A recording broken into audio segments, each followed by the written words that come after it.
Hey everybody, I'm Yvonne with Back to Earth Creations, and in this video I want to show you how I make this bracelet. Specifically, we're going to be going over how we make the clasp, and then I'm just using 2 lengths of wire. I'm using an 18 gauge wire here for our core. That's the thicker wire. You could also use a 16 or even thicker gauge than that, but I don't think a 20 gauge wire would hold up as well as what I would want it to. But if there's a crafter, there's a way. Feel free to give it a try. It might come out possibly more dainty, so maybe something better for earrings, but try it and see how you like it. Now we will be using 28 gauge for the weaving wire, which is the silver wire here, though you could also use 26 or 24 gauge, but our counts will be a little bit different. So to start with, we are going to make, and I'm also going to introduce the tools as we use them.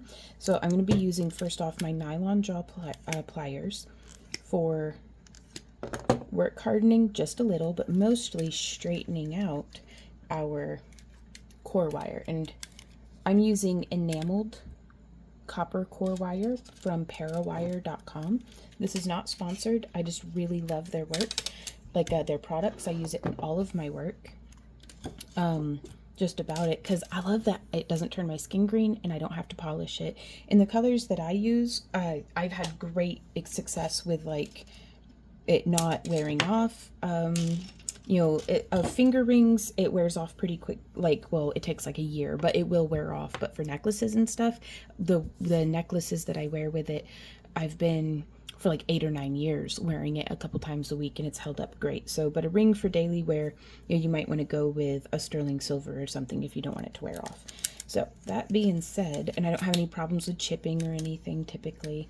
But that's the colors I use the most are the vintage bronze, the antique copper, and the titanium tone, which is like this tone of silver, as opposed to their silver plated silver. I actually don't even have, here we go. It's a different gauge, but you can see the difference in the tones. Their silver plated silver can have a tendency, if you leave it out in the sunshine, it'll kind of get a gold tint to it, which I actually really love. I get it specifically because I love that kind of champagne gold tone. But the titanium tone is what I use to get a nice like sterling silver, stainless steel matching silver tone. Okay, so we are pulling off. Now, depending on how long you want this piece to be would depend on how long you cut these wires.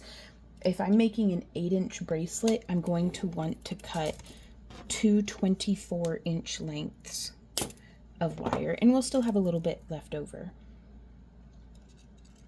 But we are going to line them up. They don't have to be perfect, but we do want to more or less find the center, and we're going to begin by making a loop. And so I'm holding with my fingers and thumbs. I've got all 3 fingers on the wire. It just makes me feel like I've got control of where everything's going. And then I'm placing my fingertips not directly on top of each other, but just a little off to the side, and that's to hold it to keep those wires in line with each other. And I'm just shaping it around into a little loop. Now you can see here it's not like perfectly flat. That's where we're going to come back in with our nylon jaw pliers, and we're just going to hold those wires nice and flat against each other. We want our loop to be large enough that it's very easy to hook our clasp through, but we don't want it to be so large that it's like bulbous and not like proportionate to the rest of our bracelet. So I want everything, those are my goals when I'm crafting, to get it to do that. And so now from here, I'm going to hold, you can either hold quite firmly with your hand, or my favorite tool here recently, since recovering from a hand injury and trying to not re-aggravate it, is to use this ring clamp with a little wedge that comes into the back. I very much prefer the ones that have a little bit of leather in the jaws. That way it's not going to be, marring my wire. But yeah, no wing nuts to have to mess around with or anything like that. You just put it in the clamp. And then from here, there's links to everything down in the video description, by the way. From here, whichever wire is on top, these 2 in the center, I want to have them kind of 45-degree angle, or 90-degree actually. but I'm a little tangled on the tripod, so I'm going to turn my whole situation. I just want to do, I call it a twist tie twist. We're just going to like that. And then this wire I'm going to have follow across this way. And this wire I'm going to have follow across that way. This gets me a much more tidy twist than if I were to just, you know, twist these wires this way and those wires that way, if that makes sense. I demonstrate, but it's hard to come back from. But you know, this is for learning, so we'll go ahead and we'll do a couple this way, and then I'll show you what I mean. So again, I'm going to take the wires that are now in the center, and I'm going to twist them like so. And then this wire is just going to follow along. And then this wire here is just going to follow along. And if you find that the clamp is cumbersome, that's okay. You don't have to use one. But if you find your hand cramping up, my favorite to use for this actually is a desk vise that like clamps on there. It's our Stanley clamp, but I don't have a way to hook him up to our standing desk here. But that's okay. So you can see how that twist is coming along. So we're just going to get our hands right back in there. The nice thing about this design is it is repetitive, so you are certainly going to have opportunity to practice. So we've done that twist tie twist, and what I mean by following is I want this wire to just be parallel to the other one the whole time. I don't want it to be, we're not braiding it to where it would cross over. That's something else. It's not wrong, it's just not what we're doing. Ooh, bumping the tripod. It's not what we're doing in today's project. Which, speaking of, you could use whatever wires that you have on hand, but this is a complimentary project to our June 2025 craft along kit that has both of these gauges of wire. They're in a smaller spool size, but it has both of these gauges of wire in your kit. So in addition to the core project, which was this one here, which you can find the full tutorial. You don't need the kit, you can use what you have. But the kit has like all the wire and the little component, as well as our homemade cabochons. And then we also did a tutorial. There'll be links to these tutorials and live streams down in the video description. But so with that same gauge, you can now also make your own bracelet. So just trying to be mindful of keeping everything in line as we go, and then kind of snugging them up against each other. So you can see that that's coming out quite tidy. I really like it. And so an alternative to that is if we took both wires and just kind of bent them like this to each other. And it's a little different. I don't know how to describe it. It just is a little different, and that's not what I wanted to do today. I wanted to make it this design. So instead of just twisting them over, and it's not too hard to recover from, we can do it. So we're going to take those center wires and we're going to do that twist. It just gives it such a nice tight core to the twist that makes it look extra special, I think.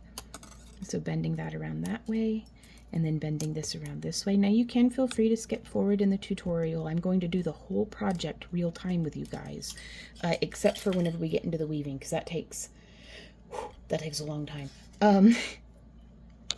But this section, there's all sorts of weird troubleshooty things to run into. But my heart's always with the beginner. You know, if this is your first or your 100th wire wrapping project, I might run into some snafus that are helpful to you, so I like to catch that all on camera, and you can feel free to put it into like 2x speed or just skip on ahead if you already know everything. So, so there we go, just trying to maintain consistency, and the way that I like to do that is to focus on this angle, because if it's about a 90 degree the whole time, then we're going to end up with very similar sized and shaped twists like that. I wonder if I could just do this left-handed, that way I'm not tangled in the tripod. And so now we're just going to bend that one down, and we're going to bend that one up. And we can just snug it down a little bit, kind of squish things with our fingers. Now also, don't get hung up on it being like perfect right now, because once it's curved to be like either an earring or around your wrist, or I kind of want to make myself like a nice headband that's just looped on each end, but we'll do a different video about that because some of the techniques will be similar, but the execution will be different. So, but once it's curved, you're not going to see all of the variations in design laid out, so just, man, you can just see every imperfection. It'll be fine, because we're also going to be hammering it is an option, and so just shaping that up and around. You can see it was a little, you could even add in, make some of them big on purpose.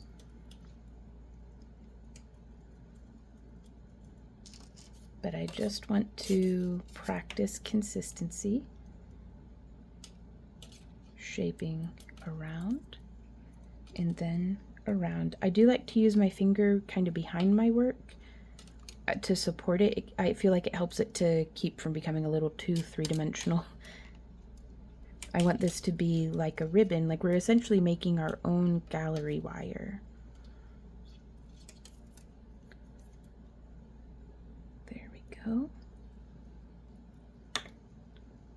And you could do this with the round wire like how we are here, or you could use square wire. I bet that would look really cool. So doing that twist, following around, and then around. I also just realized it's very warm today, so we have a fan on, so I'm going to apologize in advance for the audio quality. But it's kind of tricky to wire wrap when you're all sweaty, so. All right, so now we're going to come in there. Just make some space to be able to get our fingertips in and twist. And then shape and shape. And there's no reason to rush. And then twist. I like to check in with the full length of the piece to make sure that I'm not getting too far off of, like, if I'm starting to have a little bit of a twist to it. I don't worry about the whole project, I just worry about the step that I'm on. And that keeps me from getting overwhelmed or discouraged, or, I try to stifle my inner perfectionist if I can. Like, or not stifle, but I want to work with my inner perfectionist. I don't want it to rule everything because it's a little tyrant, but I also don't want to starve it because it's nice to want to do my best work, but I don't want the desire to do my best work to keep me from getting anything done. So just striving for balance and focusing on the step that I'm on and trying my best helps me get where I'm going. And again, just trying to maintain that 90-degree angle there, I think is going to be very helpful in the long term for, and from here, oh, now that's much better on my hand. Bend and bending around. And then coming back here into the center, and we're just going to do that twist. And then we're going to bend that around. And you essentially just keep doing this until you have reached the length that you want your bracelet to be, which I'm aiming at around 7.5 inches. And that's before we put the clasp on, because I like for there to be a nice bit of space. And it's a lot easier to make this bracelet longer than it is to make it shorter by the addition of adding some more jump rings or adding another like loop component. Like, I'll actually show you how to do an expansion loop on this piece. That way, if you're selling off your website or out of your booth or on Facebook Marketplace or, whatever you're doing on Etsy. Okay, doing that twist. And then following that around and following that around. And again, I'm catching myself having a death grip on my nylon jaw pliers, so I may as well. It'd be really cool if they had one of these that had like a spring or something, but that kind of really changes the design. So we'll just cram that like that. Uh-oh, what step was I on? I'm gonna come back just a little bit. So we've got, there we go. Just positioning everything, and then we'll do that twist. And then we're gonna shape around. And around. And then I'm gonna scooch it. And then we're gonna twist. And then we can shape around and around. Yeah, that's the only problem with the clamp, is as great as it is, I get real tired of having to mess around with the wedge. So sometimes there's no helping me. That's okay though. We're gonna do that twist, and then we'll bring it around, just following that pattern, and around, coming up one. But do you see how that's, I mean, that's really starting to look like something. And then twist, and around, and whoop, around, and then we're gonna bump, and then twist, and around, and around. Let's go ahead and measure and see how far we've come. So we are at almost, we're at 5 3/4. What is that in chicken nuggets? We are at almost 15 centimeters. So, and we're aiming for like 7.5. So I'm actually going to bring it to 7 inches, and that way I can show you how to do the expansion loop. So just a little more, we're almost there. I do really like holding on to it with my nylon jaws. Twist, and 1 and 2. I love this because it looks Celtic-y, like kind of like a Celtic knot almost. Got a little wild there, that's okay. That okay. And 1, 2. And then if your wires are getting all tangled at the ends, I just shape them. Let me zoom out so you can hopefully see a little better. I'm glad I have pants on. But just shape them a little so that they're not fighting with each other so much. And so I'm just holding, and then I twist, and then bend around, and bend around. Getting that angle, 45 degrees. Making space for myself, doing our twist, coming around and around. Are we there yet? Oh, so close. So I'm going to do one more twist, and then we're actually going to set this down, and we're going to make the clasp. So let me zoom back in for you. Coming around town, around town. All right, so there's that. And now let's get our hammer and block. So here we have our block, and here we have our hammer, and I'm going to apologize for loud noises in advance. This is a 13-ounce dual head jeweler's hammer that has like interchangeable heads. You do not have to use this hammer. You could use any old hammer that you have. I like the nylon head because I'm not looking to really flatten this. I just want to get it a little shaped. So here's the before.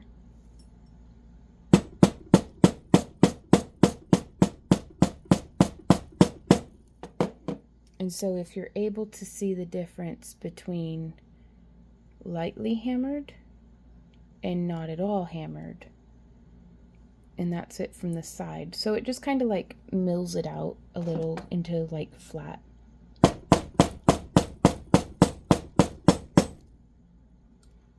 And we want to maintain being straight. We don't want it to start curving or getting wonky.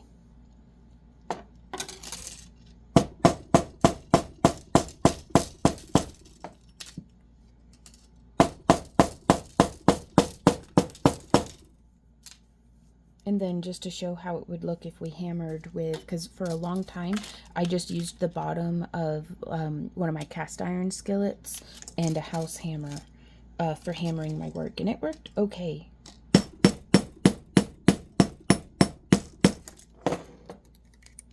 Oh, now that looks really cool. Okay, so I'm going to go back over it because I do prefer that. But I don't want to hit too hard because you can see how it kind of flattened there and it gives it that little bit of shine. If we hit real hard, that can make the wire like almost bite through itself.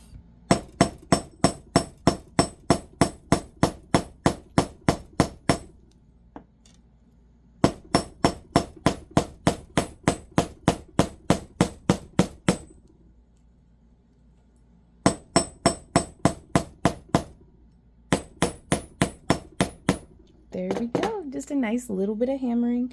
I mean, you can go wild with it if you want, but I don't want to go overboard. So there we have our wire, and I really do want to twist it to make sure that it is just flat. So now let's go ahead and clear away our hammer and block, just for now. And we're going to measure out 6 inches. It's more than what we need, but it's better to have more than what we need than not enough on this next step because we're making the clasp. And that's 6 inches or almost 16 centimeters. We'll just round up on that. And I forgot to straighten it out while it was on the spool. So I'm going to hold it with my pliers and then use my nylon jaw to just kind of changing direction, just running it through my pliers, and you'll be able to feel with your fingertips that actually really heats up the wire too. But you can see how nice and, you know, just very clean that made the line of it. So we're going to use, I like these flat nose pliers because we had gone through on a grinder and shaved down on the outside of it to get it to be very nice and thin. Now, you don't have to do that to yours. I liked it because it helps me. So I'm going to find rough about the center of this wire, and I'm going to come as close to the tip of the pliers as I can without it sliding off the end, because that's how we get pinched wire.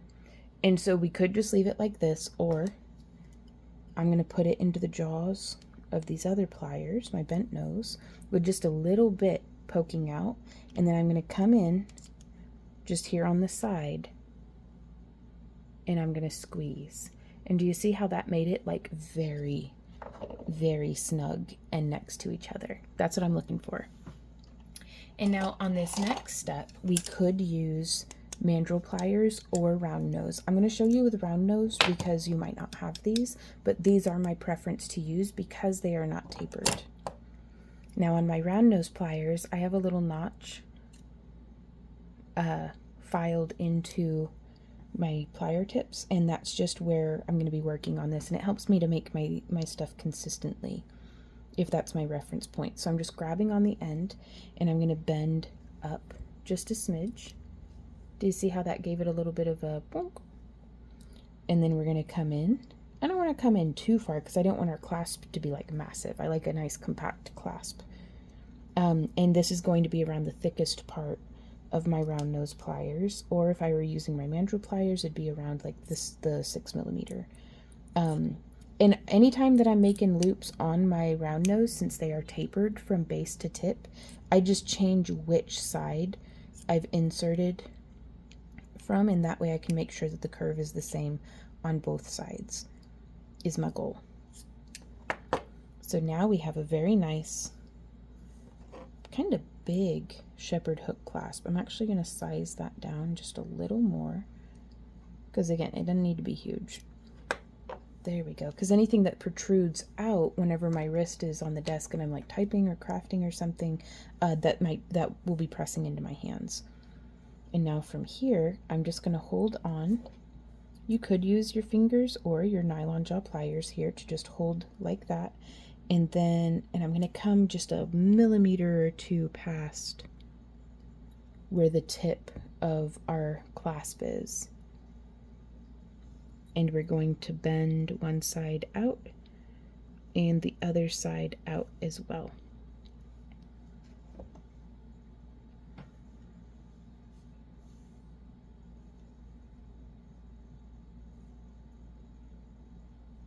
And from here, I'm going to use my finger because that's what I have on me, and it helps me to get it consistent on both sides. And this is what I feel like is leaving our own fingerprint on our work. But if you're very particular, that is almost exactly 15 millimeters, so 1.5 centimeters on both sides. And again, I'm going to come in with my round nose pliers, finding that notch, and I am going to curve inward and just make that little loop. We're kind of making, if you've sewn and you've seen those hook and eye clasps, we're making a homemade hook and eye clasp. So now it's got that little shape, and I like this because whenever you're wearing it, if you're wearing something knit or lacy, it's not going to be snagging on the sides. Now I don't really have that problem here on this one, but I like this. You could have it to where the loops come outward, like on this one, or you could have it to where the loops come inward, like on this one. There's no right or wrong way. I just wanted to demonstrate that it's a difference. I think it's very nice to have design choices and, you know, ways that you can find your favorite way. So yeah, I just want to make sure that our loops here are the same size, and that's where it's super handy to just use the mandrel pliers, is because sometimes I'll forget that I'm supposed to be using a particular spot on the plier. But yeah, so there's our clasp. And now this is going to bring us into the next step. So we're going to be making the little loop over part that the clasp attaches onto.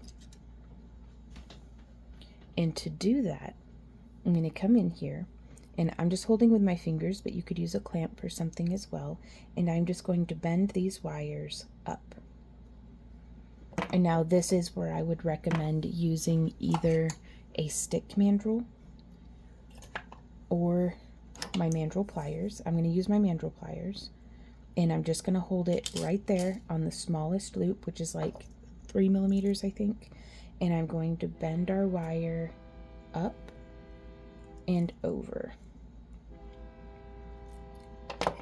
And now, before going any farther, because if you follow along with like our Friday TikTok live streams, you'll remember I never in my life have I had so much trouble putting a clasp on as whenever I was trying to do this after getting everything all bent and into shape. So I'm just going to make it easy on myself, and I'm just going to thread those wires through and put our clasp on. Boom, clasp is now on. I don't know why that train's being like that. And I'm just going to kind of grab these 2 wires on this side and bend around. I'm holding a couple inches away so that it can be a gentler curve. And then I try to hold in the same spot on the other side and bend to the same angle. And now I'm going to use my flat nose pliers to come in and give it a little bit of just bending that wire back up to be in line with the rest of the bracelet again. And I'm trying to have the edge of my flat nose pliers lined up with that first like crossover area. Bonk. There we go. Now we can also just go like that and smush it. But I like to do a little bit of controlled bending for before just getting all crazy with the smushing. Okay, ooh. So from here, we get to begin our weaving. But I think that's just a great way of attaching a clasp on. No additional jump rings necessary, nothing like that. And I could have made that clasp a little bit shorter, but that's all right. I think it'll be fine. So now from here, I would like to pull off a full 5 feet.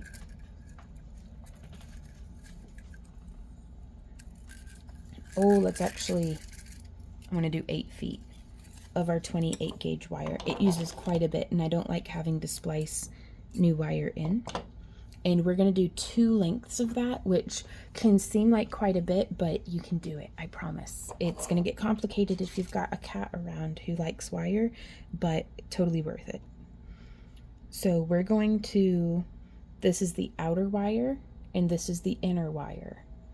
On this side, this is the outer wire, and this is the inner wire.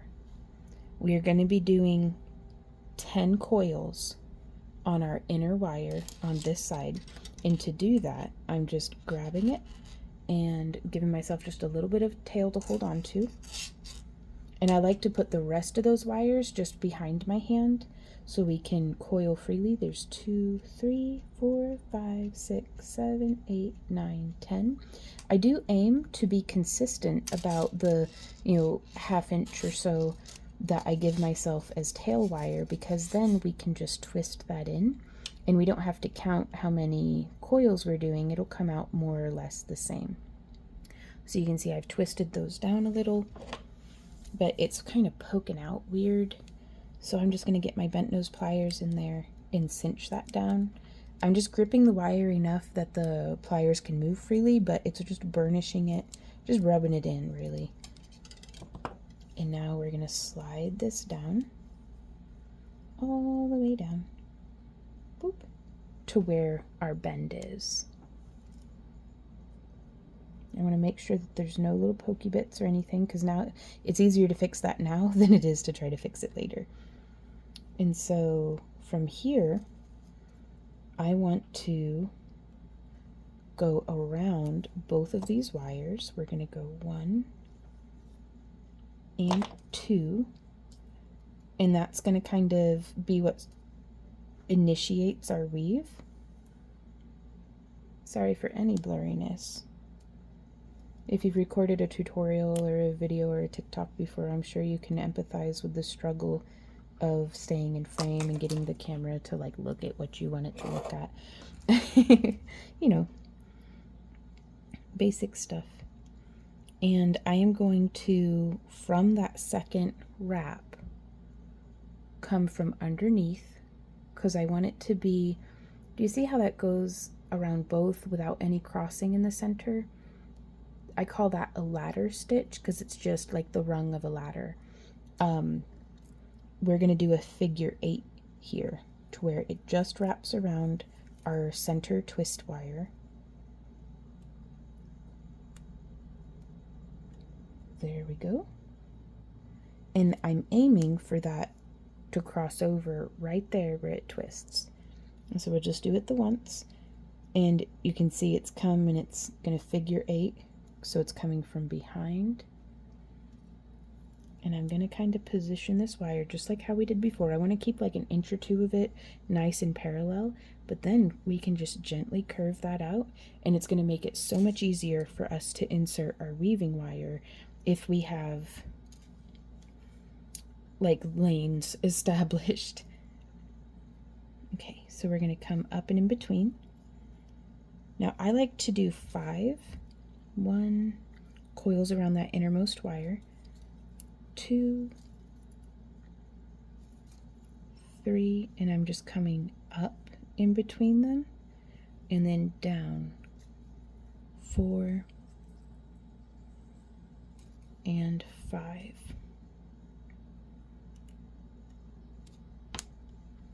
And you can see here on this bracelet, that's how easy it comes off. But you can see perhaps that we did that crossover, and we'll be doing this from each side, 1 loop across, and then we'll start on the other side and do a loop across. But I did 5 around just the innermost, 2 around both, 5 around the innermost, 2 around both, figure 8 cross, and then that same pattern. And then we did it like a bunch before crossing over. You could do every single, I just did quite a few here at the tip, like at the ends, to get it established. But from there, I can go, how many did we do? 1, 2, 3, 4, 5, 6, 7, 8 repetitions of the pattern, or 3 twists on the core wire. And so long as you try to stay consistent, you'll get to where you're going. And you can change that up to however you like. You can see it just hooks on easy as that. I like a bracelet that's easy to put on. So then we're going to go 1, 2. And again, trying to maintain, I don't really care what's happening on the ends. I want to maintain nice parallel tension. Oop, bumping the tripod. For the first like inch or 2 of what I'm working with at this moment. So there's 1, 2, 3. Coming up, there's 4, and then 5. And you can see here we're kind of lined up to be able to do that crisscross over again. So I'm going to do the 2 around both. 1, 2, and then I am going to do that crossover. But I'm going to wait until I've gotten the other side up to speed. So let's go ahead and pull off 8 feet. So for me, that's 1 full arm span, and then I come back and I grab it and I pull to my sternum because I'm a 5'4", so about a 5 foot arm span. I got short arms and a big head, but we're gonna snip that off, and we're gonna come to this side, the inner wire. I'm just grabbing it, setting everything, including this really long wire, off to the side. That way we don't have to worry about it. I'm going to give myself about 1/2 inch of tail to hold on to. We're going to go 1, 2, 3, 4, 5, 6, 7, 8, 9, 10. Squish it together. And then we can just wrap down that little bit of tail wire. Squish it down. And you can see it's a little lumpy and weird. I'm going to risk zooming in so you can see what I'm talking about. Do you see how that's kind of lumpy and weird? That's okay, we can fix it. So I'm going to come in, and again, just doing that burnishing motion with our pliers, just gripping lightly, just enough to kind of tighten that down, and then I burnish the pokey end down. There we go. And now we're gonna slide that all the way up. I'm gonna go ahead and get this wire to where it's exiting towards the back of the piece. There we go. So just scooching it down to right there. And I am gonna flip this over.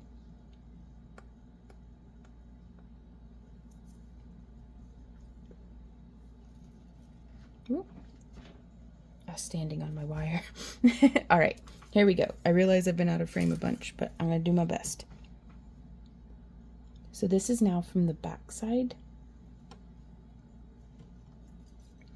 I'm just gonna wrap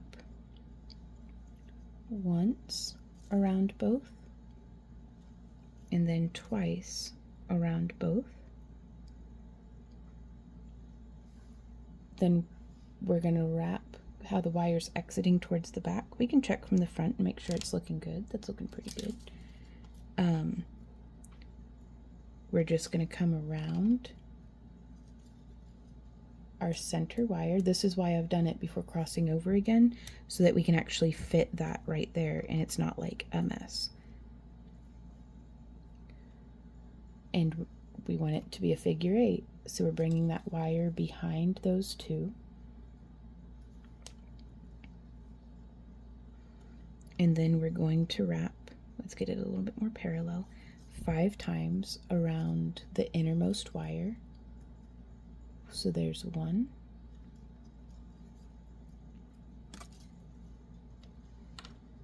2, 3, 4, and 5. I'm just going to flip it over. They look nice and, you know, even on the front, so I'm not going to let it bother me that they're not perfect on the back. If it's bothering you, you can kind of pinch it with your pliers a little. But then I'm going to check the front. Oh yeah, that still looks nice. Okay, cool. I'm going to do those 2 wraps around both. There's 1 and 2. I mean, both wraps around 2. Hopefully what I'm doing is making more sense than what I'm saying. Though I'd like for that to make sense as well for all of our sake. So now we're gonna go 1,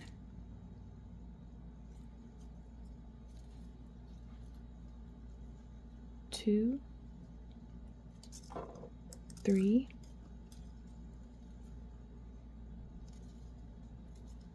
4, and 5.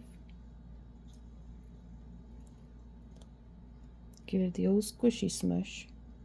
And I'll show you next. I'm so sorry about I scrub my hands. I'm so soil stained from being out in the garden that like I'll scrub till my skin hurts and I still just look like I've got dirty hands. So these are working hands, people. Please forgive me. Or if it really bothers you, you can leave a bunch of different comments about it, and that'll really help us with our engagement. Oh, there's a big dirty thumbs up for you. Okay, so we've got 1, 2. There we go. We did our 5. So now I'm going to go 1 and 2. And now we get to do that figure 8 across. If you want to be super particular about which side crosses over first, you can totally do that. I'm not going to worry too much about it because it has never made what was noticeable to me a difference, but you do your piece however you prefer. And I do want to try to make sure that these wires are nice and snug up to the side whenever we do start doing our, you know, first 5 coils after doing that figure 8, because that's going to help it to maintain its tension throughout the piece and get it to look really nice and intentional. 4 and 5, and then 1, 2, and then 5 stitches around just the one, or 5 coils. I'll often say a bunch of different words, but they really just mean the same thing.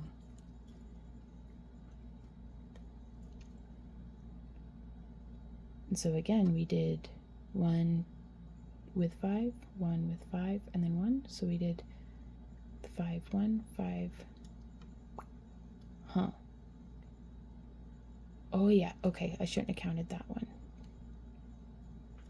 So we're going to go 1, 2. Really, the takeaway on this is whatever pattern you decide to do, just keep doing it. And that way it will look very intentional, very consistent. But if what I'm doing here, as far as the, you know, when to have the crossover point or doing the 5 and 2, if that is not intuitive to you, and there's something that you're finding yourself doing instead, like if you're doing 3 and 6, or, you know, 3 and 3, or if you want to do the crossover before you do those 2, do that. You know, do what's coming naturally to you. And you know, if this is like your first time and you just want to get a piece made, all right, coming in with our nylon gel pliers just to give it the old squishy smush, because that helps me to get all those wires on like the same level. And from here, that's right, we did those 2 wires. And now we're going to do that figure 8 around our twist. So coming from behind and then wrapping around. And I'm going to hold it with my fingers and then tug just a little. I don't want to tug too hard, but I do want to get that tension going. And then I put my finger on the back to maintain the tension while I'm adding these 5 coils, which I feel like will cinch and hold our tension while we craft. 3, 4, and 5. And then we're going to go 1, 2. And so on the piece that I'm wearing, I have 4, wait, 1, 2, 3, 4, 5 wraps around on one end, and then just 3 on the other. So on this one, I'm going to zoom out a little just because it's making me nervous trying to stay in frame. If we do, there's 1 cross, 2 cross, this would be a 3rd cross. And then if we skip 1, 2, 3 line, 1, 2, 3 line, 1, 2, 3 line, 1, 2, 3 line, 1, 2, 3 line. It's at this point in the project that everything starts floating, but it's okay, we can keep going. 1, 2, 3 line. So that would be 1, 2, 3, 4. Okay.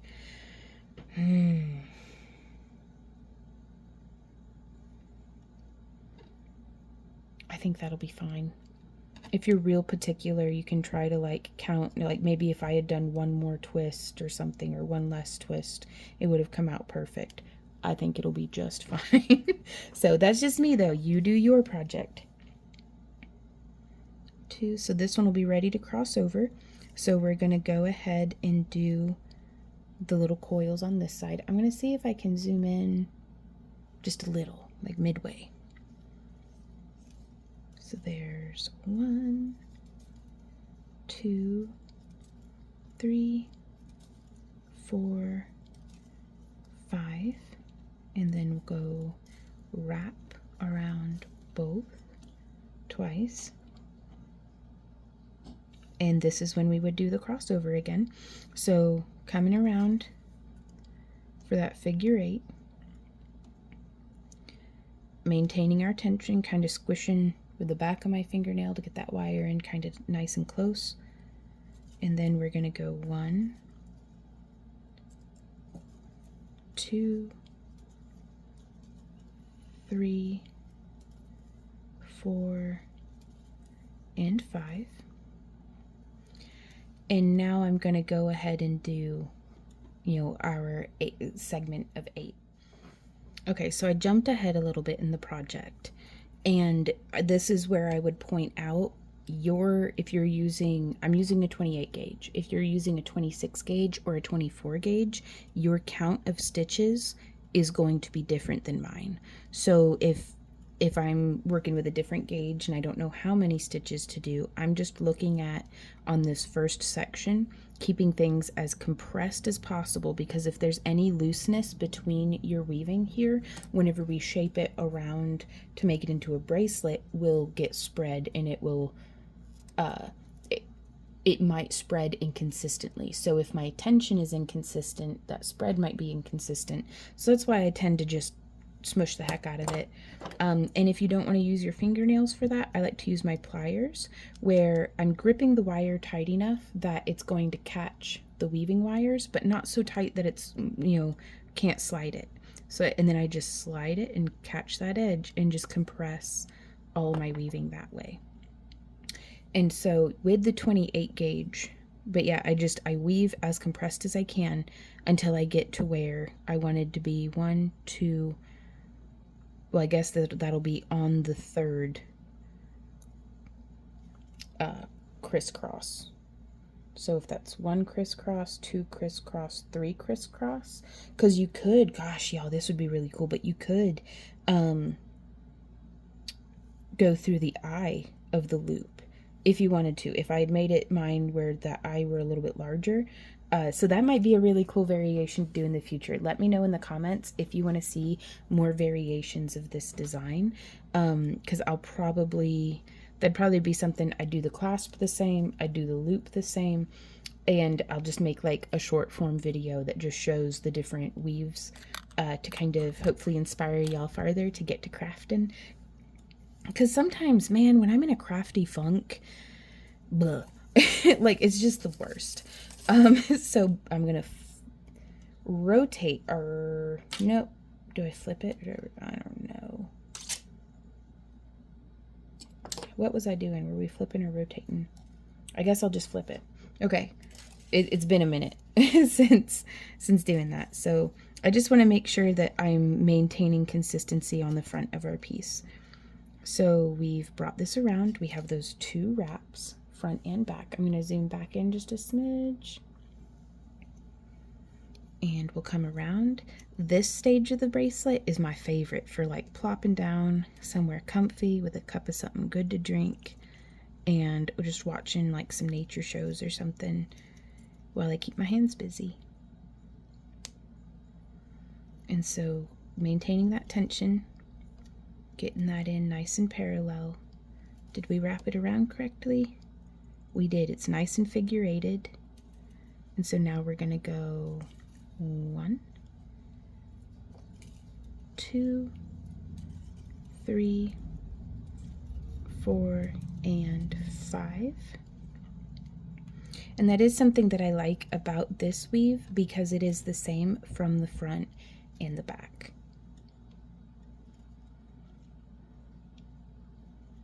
There we go. Just making sure everything's looking right. So then 1, 2 around both. And so regardless of what size wires you're using, once you've done one side and you've decided, okay, that's the distance that I'm going to try to maintain, I'll count. We did 5 and then 1, like 5 around one and then 2 around both. So I consider that one repetition of the pattern. So we did 1, 2, 3, 4, 5, 6, 7. And I was about to do the crisscrossies. Oh my god, that's so much wire.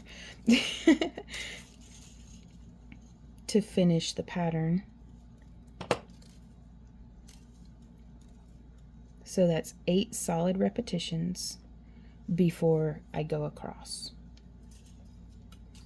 And again, every time I move all that wire, I'm going to zoom way out so you can see. All this wire, I just tuck over there so I don't have to worry about it. So we've got 2 around both on this side, and then we're going to go 1, 2, 3, 4, and 5, and then 1, 2, and I'm going to repeat this until we have the same number on this side as what we have on the other side, and I'll meet you right back here. So we have gotten our wire up to the same length on each side where I've decided that's where I want it to do our crossover. And I'm going to use our nylon jaw to just try to maintain that tension, kind of squish the work we've already done.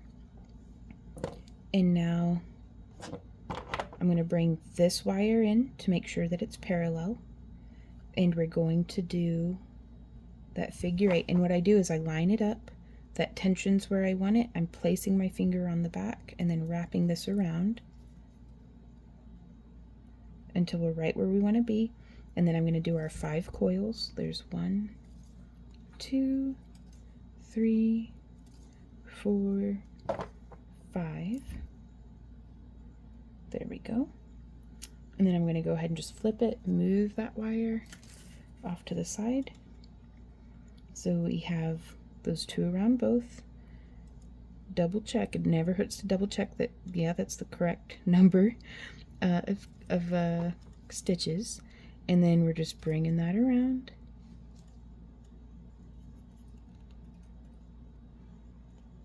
There we go. It got caught on itself. That's okay. Maintaining that tension. Then we're going to do our 5 stitches. standing on my wire again.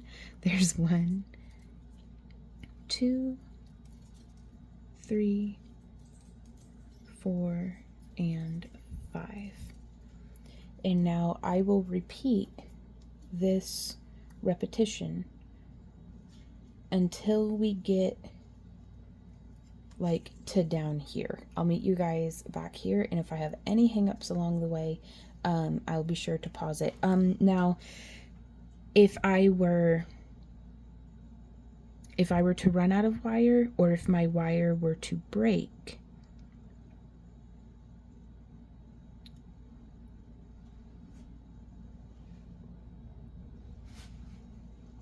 I'm thinking, because so much of that is just, it's so situational. But what I would try to do is I would try to finish it where let's pretend like our wire has broken, and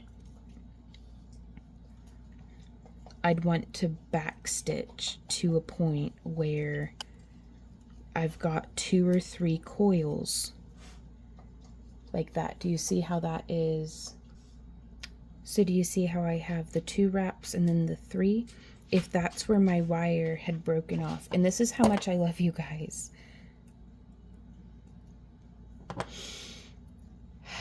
If our wire had broken off, I would uncoil until I'm back to this point, and then I would insert my wire in between, and then I would go wrap and wrap. So we still end up with a total of 5 coils, but do you see how that's just boop around like that? That's okay. And then we'll go 1, 2, and then we'll go 1, 2, 3, 4, and 5. So now I have enough on there that we can flip this over in a dress where we just spliced that wire in. And I'm going to lift this away just a little bit to try to make room to get our pliers in. And I'm going to wiggle it off here.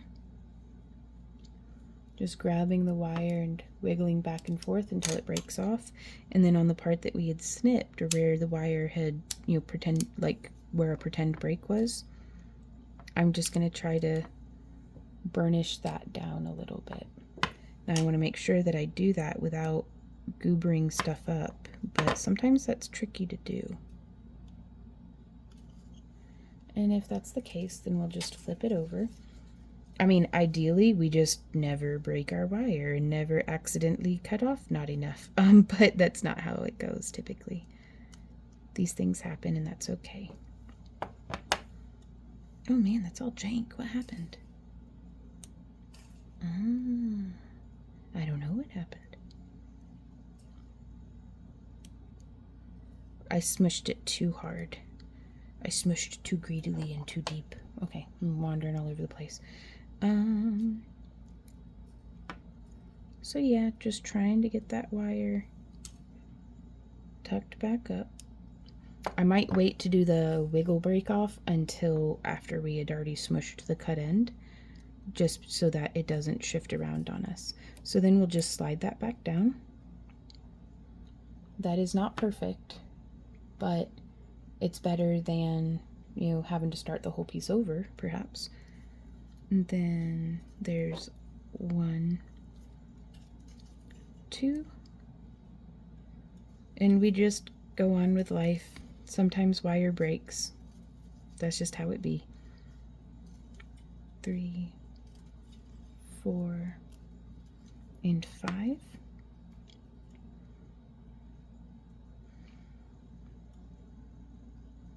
So it's not the end of the boat. Well, maybe if we used our flat nose pliers, how could we get that to be a little...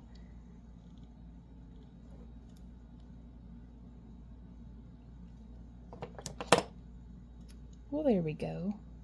And then I don't necessarily need to have pushed that hard. Haha. Well, we stealthed that down pretty nice.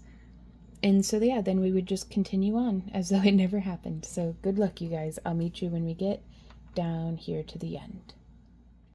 Alrighty, y'all, so quite a bit of weaving later. We have run out of wire. I guess I should have done 8 feet, or 10 feet instead of 8 feet. So what we've run into is I have a little bit of wire here, but not quite enough wire, you know, here to really do too much more. And we were so close, but it looks like it'll be 10 feet of the weaving wire for moving forward on a bracelet like this. So I had done that on this one. Like I had run out of wire and had to splice some in. And the way that I did it was I had them both stop at more or less the same spot. So what I'm going to do is, I had mentioned back stitching, or like unweaving what we had woven. That's what this looks like. Like, this is what that looks like, rather. So I'm just undoing those 5 coils. There we go. And then I'm going to undo this bit here.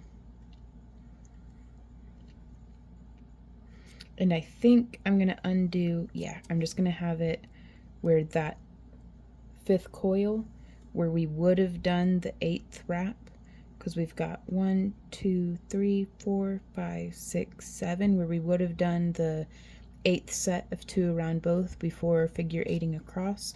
I'm just stopping right there on both sides. I'm going to go ahead and wiggle break this off where the loose end of our wire is sandwiched between. I want to make sure that there are 5 full coils, but where it's sandwiched off between the wires so that it less pokey. There we go. And now I'm going to pull off, we should only need like 2 feet of wire. Ooh, do I have a bit floating around on my work surface? I do, but I worry that that's not going to be enough. So that's okay. All of the scrap wire, like little bits like this, I end up making a little bird charm. Do I have an example? Like a bird nest charm, sorry. Yeah, here's an example. This one just has some beads intermixed in it as well. But we have a whole tutorial on how to do a little bird's nest charm like that here on the YouTube channel, where we add in like some eggs and things, or beads to represent eggs.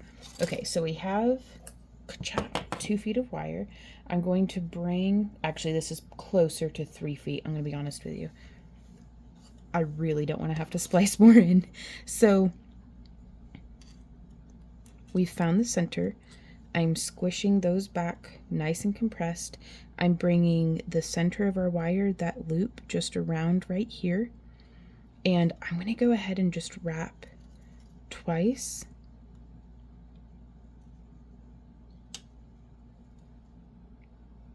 I want to make sure that there's 2 wraps going on the front side. So they'll actually, it'll look like there's 3 on the back side, but there's the front with our 2 wraps. There's the back with 3, but that's okay. That'll be facing the wrist. And trying to maintain that figure 8, we're going to go 1 and 2 around both, and then let's maintain our tension by going 1, 2, 3, 4, and 5. Okay, and I'm gonna just let that travel off to the side. I'm gonna actually undo what we had done, just because I want to maintain good consistent tension. And then this is going to come towards the front so it can figure 8 around our side here. So there's 1 wrap and then 2 wrap. We're gonna go 1, 2, 3, 4, 5 around both, or 5 around just the one, just to get it cinched. Words are hard. That's okay. Y'all are very clever. I'm sure you'll hopefully be able to figure out what I'm talking about. So it looks like we'll have 1, 2, 3, 4. Oh boy, I'm really not great at getting the ends to be like perfectly matched, but oh well. So we could skip 2 if you wanted. In fact, let's go ahead and do that. I'm going to finish this off with you real time. 1, 2, 1, 2, 3, 4, 5, 1, 2. I'm going to zoom in just a bit just in case it's helpful to you. You can always skip ahead if you're like, been there, done that, I already know what I'm doing. So it's 1, 2, 3, 4, and like this, I don't have to, I mean, they look quite in line here from the side, but you can see how it's offset. It makes it easier for me to just whip around it and then go around both. And then give it a compression squeeze, smush it on down.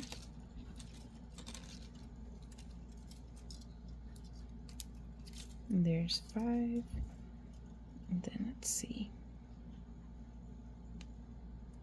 I'd like to do 3, so I'm going to do 1, 2, and that puts us to where we are ready to crisscross over. Or can I fit 5 more? I'm going to try to fit 5 more coils.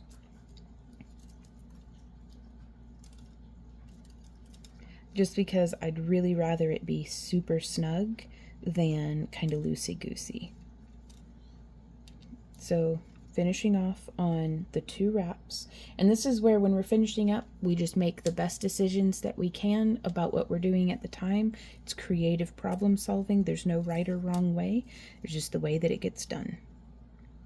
Okay, so now we're going to go on the other side doing 1, 2 around both, and then we're going to go 1, 2, 3, 4, and 5. Some mush, 2 around both. And now we've got a count. We can go, we did 1, 2, 3, 4, 5. So now we need to do 1, 2. 1, 2, 3, 4, 5. It's nothing if not repetitive, you guys.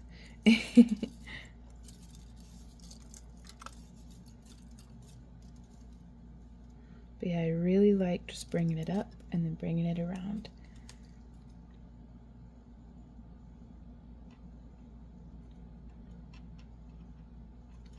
So this is our 4th repetition since doing the figure 8 crossover, so we're getting close.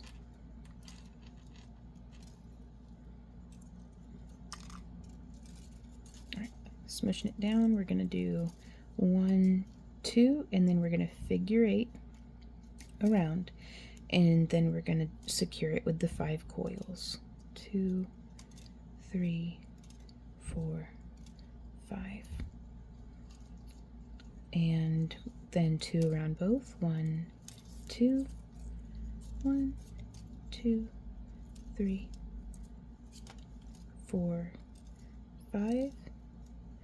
Then 2 around both before we prepare for the next, sorry, I didn't mean to go out of frame, before we prepare for the next figure 8 crossover, but I'm just going to flip our work and continue the pattern on this side.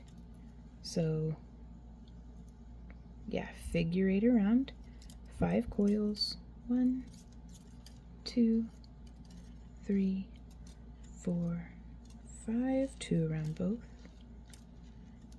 then 1,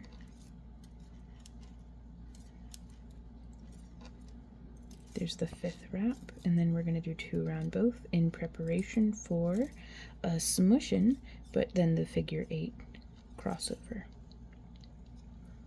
So there's 1, 2, 3, 4, and 5. 1, 2, And so hopefully this is giving you a pretty good idea of the repetitive nature of this weave, but the impact that it can have over the full length of a piece. Finishing it off so that we're ready to flip to do that crossover.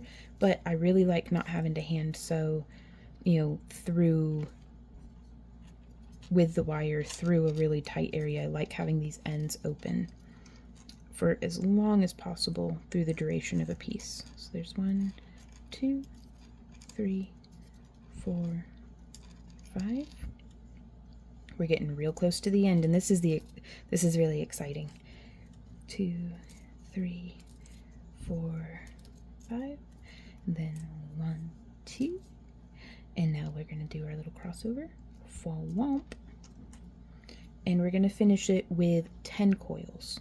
1, 2, 3, 4, 5, 6, 7, 8, 9, and 10, with it finishing coming up sandwiched between the two wires so that we can just wiggle it off.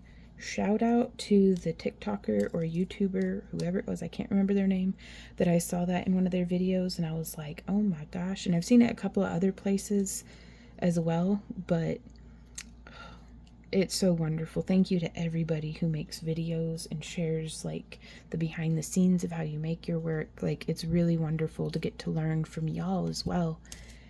Like, it's helped me grow so much as an artist. Y'all come up with these wonderful ideas that I get kind of set in my ways, and it's wonderful to get to be inspired by you guys. So thank you. So we're coming around, and this is where it becomes pretty important that our loop isn't super duper wide, though I mean it wouldn't hurt. It's not a big deal if it is, but kind of makes me want to. This will be fine. I just feel like, oh, should I have made it narrower? I don't know. I think it'll be fine. So we did that. Let's do our 10 coils. 1, 2, 3, 4, 5, 6, 7, 8, 9, and 10. Now again, I'm going to bring that wire up in between our core wires and wiggle it off. There we go. Checking for no pokey bits. And now I'm going to go ahead and snip just to here. And I'm going to show you how we finish this off. Now also, this is not waste, you guys. You can make bead links out of these for like bracelets and stuff. Very cool. Okay, so now we're going to hold this, and I'm going to take it and bend inward like that. And then I'm going to take my flat nose pliers and I'm going to grasp, and I'm looking at right past. I want to bend right past where these wires are. So I'm going to be bending right here. I don't want to bend too far over. I don't want to bend too far out. I want it to be right in line so that it's going to fold over and then come to rest there on the inside like a loop. But I like to do this training bend, and I'm making sure that the edge of my flat nose pliers is parallel to the inside of the loop. I'm lifting out, so and bracing with my thumb. We want these short enough that we can clear through the inside of the loop like that, but we don't want them so long or so short that we can't grip, because then as we come around here on the back, again, I love having these narrow-nosed, like narrow this away, not necessarily narrow this away, thin-tipped, I guess, because now I can get my pliers in there. I'm just going to do one at a time. Grab the wire real deep up into that. Let me get my pliers in there and then show you from beneath. Bending it down. Getting them lined up. And then I'm actually going to take my bent nose pliers and just bend it up and around just a little. It's going to be a little off to the side here at first, but we'll get them straightened up. But that just trains the tips that whenever I do come in and cut them, because we've got that bend, now I'm going to open it up just a smidge. Or try to, there we go. Just so I can fit the tip of my pliers in there, or my wire snips. Ooh, you gotta throw it sometimes. You just gotta go for a whoop. But now we can take our flat nose pliers and just bend that around one wire at a time, making sure it's in line.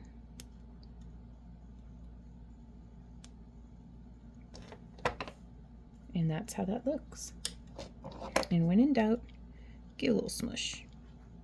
A little squaw. There we go. And now we get to do the same thing on the other side. I like to put my thumbnail at the end of the 10 coils because that's where I bent on the other side. And I'm going to line up my flat nose pliers.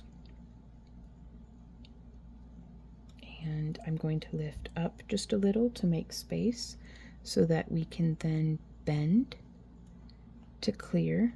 Ooh, these are a little long, that's okay. Using my thumb to give us a nice sharp bend.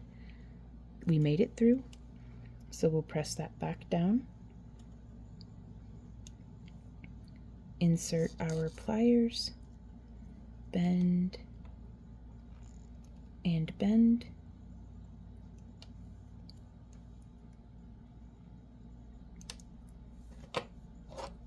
We can grab that wire and bend it up and around,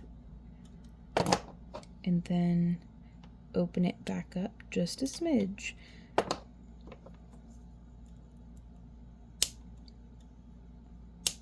Just enough that we can get our pliers or our wire snips in there.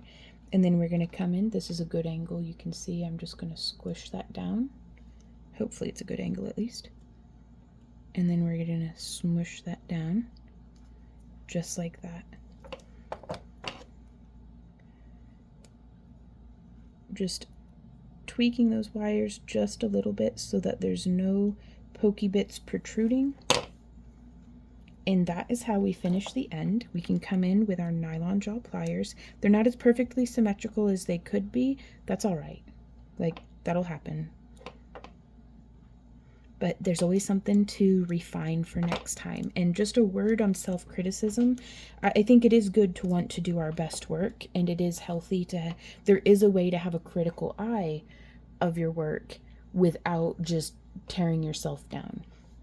So if you finish your piece and you hate it, ask yourself why. You know, is it, what's wrong with it?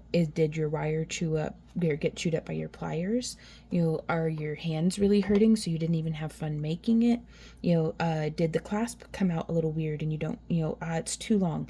Take notes, write these things down, because it might let you know that you need, you know, you do love wire wrapping maybe, but maybe you don't need to do it for 4 hours at a time. Maybe just an hour at a time. That's okay. You know, if your pliers are chewing up your wire, there's a product called Tool Magic. It's like a little plastic dip that you can dip the nose of your pliers in and let it cure overnight, and they can help you to grip and to not leave marks. It's also a good idea to make sure that the pliers that you're using do not have teeth. You want a smooth jaw plier if you can help it. You know, was your weaving uneven? Were your, you know, was the core not quite as even as what you would have liked? Because that's what you'll need to practice, you know. But by naming it, by, you know, saying, oh, instead of just being like, oh, I hate it, I suck at this, blah, and not trying again, if you still have it in your heart, wire wrapping's not for everybody, but if you still have it in your heart to want to keep trying, find out what it is that you didn't like about the piece, and then go from there. Because it just lets you know where, and if every single thing on the list is wrong, just roll a dice, and like, if everything that I just listed off, you're like, yes, I don't, the clasp is wrong, the loop is wrong, the thing's uneven, the stuff's uneven, I broke the wire 20 times, it looks like I put it through a wood chipper, bury it in the backyard, salt the bones, like, it's okay, these projects happen, but practice will make progress. And if you take notes or say, I'm going to do another piece, but I'm going to pay very close attention and be very careful and meticulous about my weaving, or, I'm going to practice making clasps until I feel, like I've improved. It breaks down a project into bite-sized pieces that'll let you practice a facet at a time. I feel like, I've been wire wrapping professionally since 2008, and I still have a lifetime of practice ahead of me. And currently what I'm practicing the most is trying to listen to my body whisper so I don't have to hear it scream. And I spent a little too long wire wrapping on this piece here, a little too much squeezy in this position. So I have hand compression gloves that I like to use, that one of my friends sent me. Links for these will be down below as well. I like to put on my compression gloves, and then I have an ice pack wrap that has a thumb loop that wraps around my hands and wrists, and I'll just make myself sit for about 10 minutes, and then I'll be like, or as long as I can, because they're quite cold, but I will just kind of ice my hands. Whenever I take it off my hands, I'll put it up on my neck and shoulders and set another 10-minute timer, and then just practice, stretching and being calm and patient with my hands. But I know what to do when I overdo it, but I need to practice not overdoing it. So this is my my glove setup. So I'm wearing the compression gloves, and then this, I can sometimes have it if I need it more in my wrists, or if I want it more focused on my hands. And I can also, it's got the felty side, which is nice, but I have to have that side facing out so it'll Velcro shut on itself. But if I need it more up on my fingers and stuff, so it's really, there's options here. So linked down below. So that's just something I wish I had worked on a little sooner. I was practicing not overdoing it. So now we get to do the shaping. And so we're just going to come around. And this is just a little, what's the diameter of this? Just so you know. This is about almost 2 inches, 50 millimeters, little bead storage container. And I love it for shaping stuff for wrists because it just seems to work. And so, this is what I use. It's my favorite. But you can see how it kind of just springed back out. Like, boing. And then I'll just straighten here a little bit and kind of curve in on the sides. I try to never bend without some internal support as well, to keep it from buckling or jackknifing. So there we have it shaped. You'll want the ends in line with each other, and we can test hooking it on. And now let's test wear it.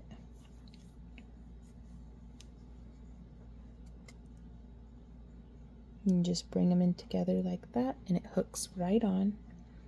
Oh, I just love it. Okay, so now I'm going to show you ways of adding extender to this. So if you've made a piece and a client wants that one, but they want it a little long. Oh my goodness. Which one do you like better? The vintage bronze or the antique copper? I like them both. So a way that we can extend this is using either a knitting needle or a pen, or here I'm using my mandrel pliers. I'm just going to shape this around. I really do love my mandrel pliers for this though. And I want the bend to be right here. That's how big I want the loop to be.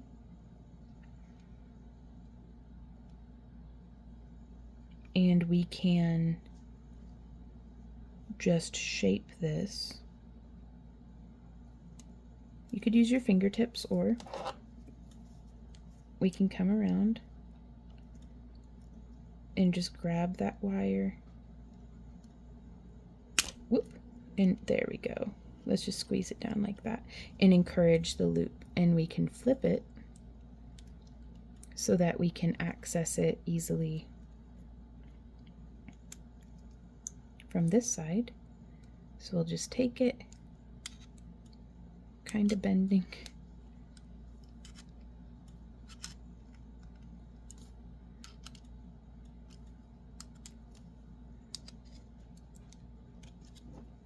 Okay. So here you might be able to see this is kind of the idea, but let's go ahead and coil that in a little tighter.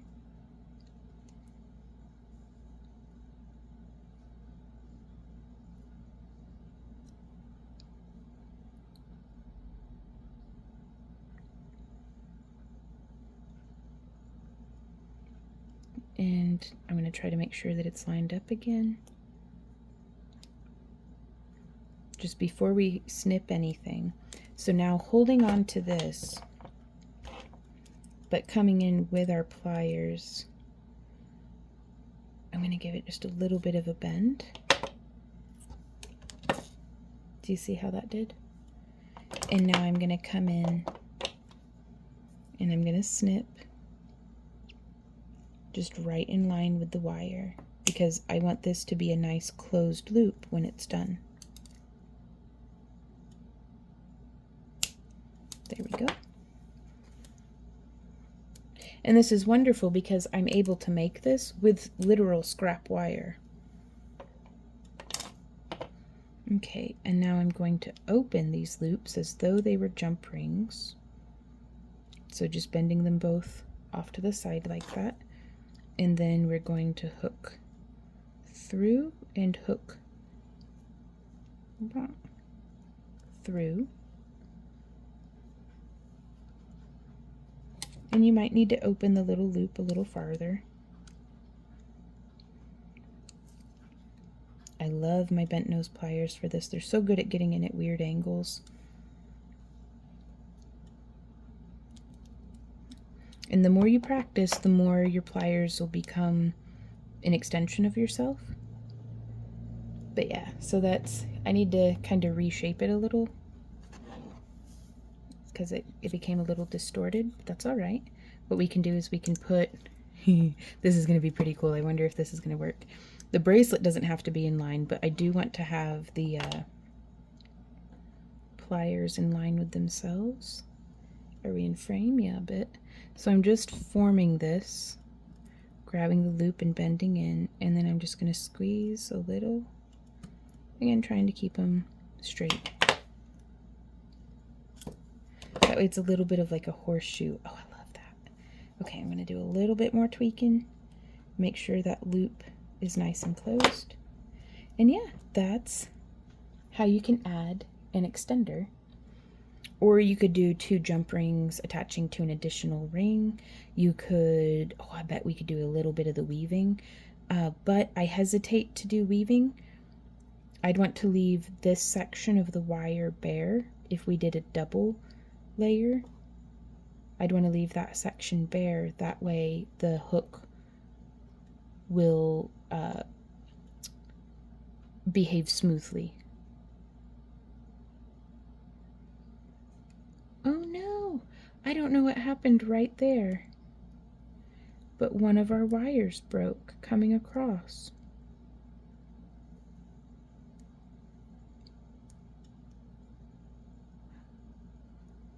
I don't know how or when that happened. Was that, wait, was that where we spliced in? I have no idea. If there's a rogue pokey bit, I'm just gonna snip it because I don't know where it came from. Sometimes these things happen. I don't know how or when that happened, but there it was, a little pokey bit, but we got it trimmed down. Very cool. And that is our bracelet, you guys. Thank you so much for coming and hanging out with me today. If you have any questions, comments, or ideas, do leave them down below. I look forward to hearing from y'all. We've got links to everything down in the video description, as well as like our Happy Crafter Club and different ways that you can support the channel if you're interested in that. But truly, the best thing y'all can do to help support our free tutorials is to keep crafting, keep watching, keep coming and hanging out with our live streams. You can sign up for our free newsletter so you never miss out on a thing. I just so appreciate y'all spending your time here with me today. So I will see you in the next video, which there should be something popping up on the screen. So I'll see y'all there. Happy crafting. Mwah. Bye.